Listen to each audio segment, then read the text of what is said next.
اے طاہر القادری، آج جعفر طیار مرکز کراچی کی تقریر سن اور چھوڑی میں پانی لے کے مر جا۔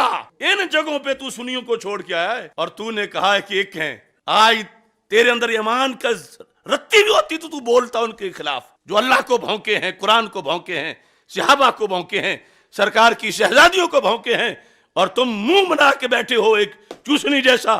یاد کرو جب تم نے کہا تھا جو یہ کہے کہ دو ہے اس کو دو کر دو، تو یہ تیرے ہے، تو ان کا ہے، یہ جو بھونک رہے ہیں دن رات صحابہ کو۔ اب بتا کہ تو نے کتنا بڑا جرم کیا جب سنیوں کو پکڑ کے لے کے تو ان کے امام مرکزوں میں لے گیا۔ آج بول اور بول کے کہہ کہ تو نے جرم عظیم کیا۔ ان کا تو اتحادی بنا تھا، ان کے لحاظ سے تو کہتا تھا کہ یہ سنی شیعہ ایک ہیں۔ یہ جرم ہے ان سارے لوگوں کا۔ اجتہاد اور خطا اجتہادی کی انہوں نے وضاحت نہیں کی، صرف ان کا رندہ راضی کرنے کے لیے کہ خطا بولنا جائز ہے لیکن مطلب ان والا بتاؤ۔ اگر صحیح بتا ہوتا تو آج پتہ چلتا، جب یہ خطا والا قول ہوا تو کسی کو اضطراب نہ ہوتا۔ اس بنیاد پر میں پھر کہہ رہا ہوں سارے ٹولے کو کہ مسئلہ فدق میں دونوں جانب سچ تھا، کسی جانب بھی جھوٹ نہیں تھا، دونوں جانب صدق تھا کہ یہاں امکان خطا بھی نہیں۔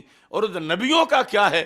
کہتے صدور خطا بھی ہے، تو رفض نہیں تو اور کیا ہے؟ غیر نبی کو نبی سے بڑھانا نہیں تو اور کیا ہے؟ اس کی جو تفسیر منہاج القرآن ہے اس کے اندر اس نے آیت نمبر 37 مضمون نمبر 57 حضرت آدم علیہ السلام کی قبول توبہ، اس میں لکھتا ہے ربنا ظلمنا انفسنا وان لم تغفر لنا وترحمنا لنکونن من الخاسرین کے بعد ان کلمات سے حضرت آدم علیہ السلام نے توسل کیا، کیا اللہم انی اسألوک بجاہ محمد صلی اللہ علیہ وسلم ان تغفر لی خطیئتی، ان تغفر لی خطیئتی۔ ترجمہ، اے اللہ میں تجھ سے حضرت محمد صلی اللہ علیہ وسلم کی عزت و مرتبت کے واسطے سے سوال کرتا ہوں میری خطا معاف فرما دیجئے۔ معافی تب مانگی جب صدور ہو چکا تھا، کس چیز کا؟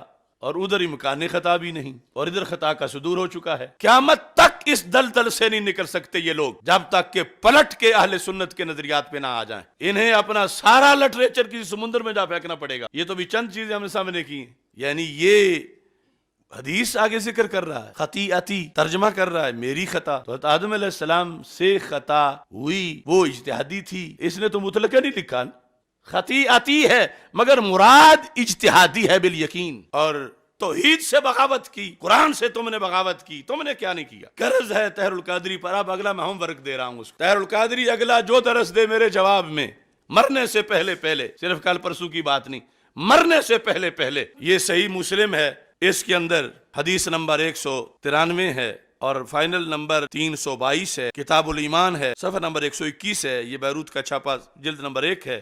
قیامت کے دن لوگ جائیں گے حضرت آدم علیہ السلام کے پاس کہ ہماری سفارش کرو۔ وہ لوگ بھی سارے سنیں جن کو آج تک لفظ خطا کا مطلب ہی نہیں آیا، اور توہین کرتے ہوئے شور مچا کے ایسے گدوں کی طرح بھاگنا شروع ہو گئے۔ فَيَأْتُونَ آدم علیہ السلام فَيَقُولُونَ أَنْتَ آدم ابو الخلق، آدم علیہ السلام کے پاس جائیں گے، کیا تم تو آدم علیہ السلام ہو، آپ آدم ہو، ہماری سفارش کرو۔ میں مختصر کرتا ہوں، یہ وہ لفظ ہیں جو اس نے اپنے منہاج السوی میں سارے کاٹے ہیں، چاروں نبیوں کی گفتگو جس میں خطا کا ذکر ہے۔ یہاں آدم علیہ السلام کہیں گے لست ہوناکم، میں نہیں وہاں بات کر سکتا اللہ کے پاس۔ فیذکر خطیئتہ التی اصابہ، وہ اپنی خطا کا ذکر کریں گے جو ان سے ہو گئی، وہی دانا کھانے والی، وہی اجتہادی۔ ایک نمبر۔ پھر فیأتون نوحا فیقول لست ہوناکم، وہ کہ میں بھی نہیں اللہ تعالیٰ سے آج بات کر سکتا۔ فیذکر خطیئتہ، وہ اپنی خطیہ کا ذکر کریں گے۔ پھر آگے جائیں گے حضرت ابراہیم علیہ السلام کے پاس، لست ہوناکم ویذکر خطیئتہ، وہ کہیں گے میں بھی نہیں کر سکتا، وہی خطا کا ذکر کریں گے۔ پھر حضرت موسیٰ علیہ السلام کے پاس، یاتون موسیٰ علیہ السلام فیقول لست ہوناکم ویذکر خطیئتہ۔ میں طاہر القادری سے پوچھتا ہوں اب بچا کون؟ اگر تمہاری رائے لی جائے تو تم رفض کو اپنے اوپر چڑھا رہے ہو، میری تو بات نہیں۔ مجھ پہ فتوے لگا کے فارغ ہوگے تو یہ دکھائیں گے تجھے کہ یہ تو بچا کون پیچھے۔ یہ مدارس کے علماء شیوخ الحدیث ذرا توجہ فرمائیں، اگر مطلقاً خطا اجتہادی کو بھی تم عیب بنا رہے ہو تو بچا پیچھے کون؟ عیب نہیں، اسے عیب بنا کے پیش کرنا رفض ہے، یہ عیب نہیں۔ یہ تو تب ہوتی ہے جب بندہ مرتبہ اجتہاد پہ قائم ہو۔